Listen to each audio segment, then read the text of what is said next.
Hello, everyone. This is Valentina Rada, your instructor for project management course. Glad to see you again. I hope you enjoy your long weekend. And I want to say this, that I'm really impressed about your performance this week during your weekly discussion as well as your first paper. Very proud of your performance. I know you all put a lot of work into it. Just a couple of observations that I was able to gather from all of you reading all of your papers. First of all, let's make sure there is a cover paper to your page. You know, it kind of gives, okay, who wrote this paper? What was the course for? And things like that. The other thing, I said I'm not big on APA format, however, try to make it at least the minimum. Times New Roman, 12 font, keep the double spacing.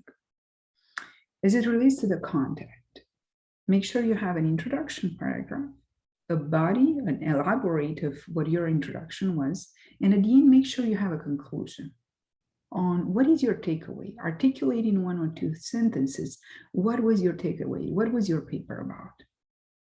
And then at the end, list out your references. Those are really helpful for me to understand what did you read in order to come up with that paper. List out your references in your weekly post, especially the initial one. Okay. Other than that, great job. I know it was a lot of work. Appreciated. You all did so good. Now, one more thing about the weekly post, and I do apologize not stressing it out earlier. Make sure that your first initial post is out there no later than Wednesday at midnight. It's part of your attendance and it can impact your grade. So initial post from whenever you do it, Sunday, Monday, but no later than Wednesday at midnight. And then you have till Sunday at midnight to reply to at least to your peers. Most of you are following the rules, but I'm just wanting to make sure we are clear.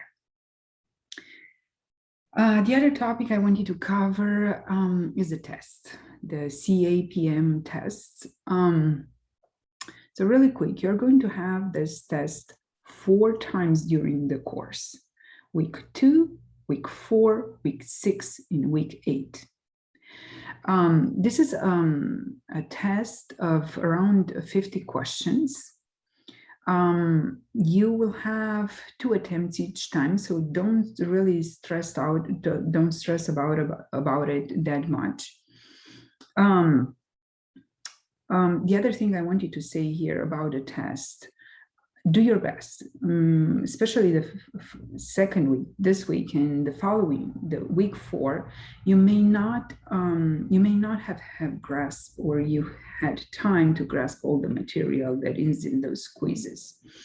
However, do your best. I'm very open for week 2 and week 4 to adjust your scores based on the overall class performance. So let's say if the highest score is 95, I'm open to give all of you 5 points. This is for week 2 and 4.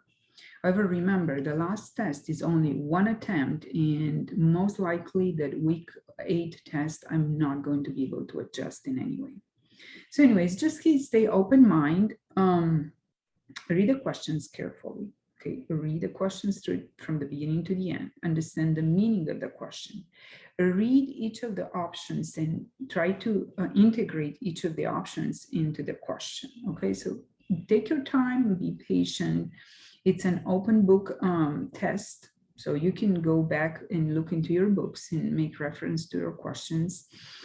Some of the questions I have addressed in the previous video. I'm going to address some of the answers in this video as well. Read the questions, read the answers very carefully. However, if you feel there is a question that doesn't make any sense to you, the question, the answers, please feel free to reach out. And I'm very open to talk with you and to kind of communicate on, you know, why the approach is in a way or another. Okay. So now what I want to do a little bit of an understanding of the process groups. We talked last time about the process groups, but I wanted to give you a little bit of introduction about the knowledge areas in project management. And keep in mind, this is these knowledge areas in the process groups, they are related to PMBOK 6th edition. 7th edition is slightly different, but for your exam, this chart that I'm going to present here is going to be really helpful. Do not get intimidated by this chart. You are not expected to know all of it here, but part of it, yes. So let's just take it from the beginning. We said there are 5 project management process groups. Initiating, that's when we start the project. It's planning, when we start planning all the scope of the project. It's execution, when we execute what we plan. It's monitoring and control, which is throughout the project. And then it's closing the phase or the project. Okay, so remember, we said that these process groups are not sequential. Okay, now if you look down here, there are 10 knowledge areas. Don't get distracted by this number here. This is actually the chapter number in PMBOK. I don't want you to get distracted about that. Just remember, the knowledge areas are project management integration, project integration management, scope management, schedule, cost, quality, resource, communications, risk, procurement, stakeholder. Okay, so remember these 10 knowledge areas. Why they are very important along the process, especially in the planning process, but also in the execution, and most importantly, in the monitoring control. Okay, so really quick, what I want you to remember, when I initiate a project, the first thing first is I develop a project charter. This project charter is actually a very high level understanding of the project. What is the scope? What we are trying to accomplish? What will be a very high level cost? It doesn't get into details. What will be a high level schedule? Okay.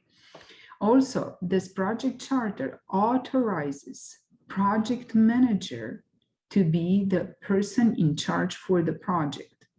And remember, there are 2 people in charge of the project. It's the project manager and the sponsor. Sponsor authorizes the project manager to be in charge.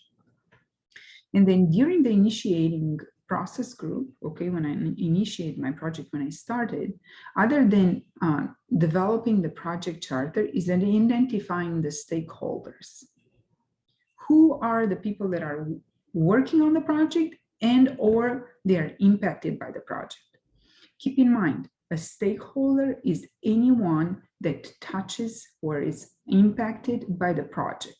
A stakeholder can be the project manager, the sponsor, the vendor, the customer, the team member, the developer, the network, anyone that touches or is impacted in any way or another by the project is a stakeholder. And it's very important that at the beginning of my project, we identify them. Why? Because they will be impacted by the project. And actually, what we are going to have here, so here we are going to have a project charter. Here we are going to have a stakeholder register. Keep those thoughts in mind for when you initiate a project. Then when we plan a project, we actually develop a project management plan. A project management plan is, imagine like a document that has many, many other subplans that explains how the project will be planned, monitored, and executed. And it will be part of the project management plan is plan scope management, plan schedule management, plan cost management, plan quality management, plan resource management, plan communication management, risk management, procure management, and plan stakeholder engagement. So in other words, in all these plans, I'm going to say how I'm going to define the scope, who I'm going to work with to define the scope, how I'm going to define the schedule, what are my quality standards, and so on, okay? So every time you talk about plan, you think how I'm going to do what, okay? I'm not going to get into details. It might be a little bit fuzzy for you right now, but what I'm trying to explain here, that's the much you have to remember for the exam and to consider in your research. Now, then after I plan everything, I start executing, and I execute based on what I plan. And I monitor all the time. Monitoring means, let's say someone is asking you, what is the progress of our project in terms of cost and schedule? You are doing monitoring control when you are trying to identify the status of your project. So any performance reports of your project relate to monitoring control, okay?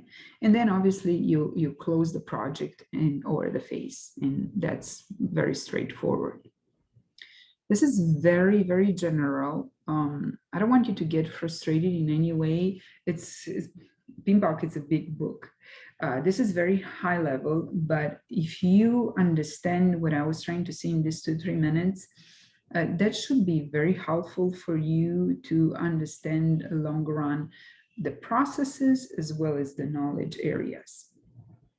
One more thing I want to say here, do not get discouraged in your, this week and week 4, your scores, the tests are not that good. I perfectly understand there are some areas we haven't covered. You didn't have a chance to read about them.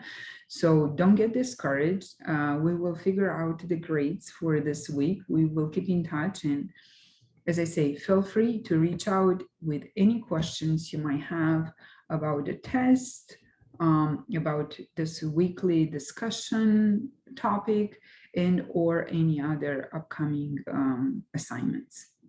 Once again, really proud of you, appreciate all your work that you do. Look forward to hearing from you and to seeing your post and to see your performance at this upcoming test. Have a great week. Thank you.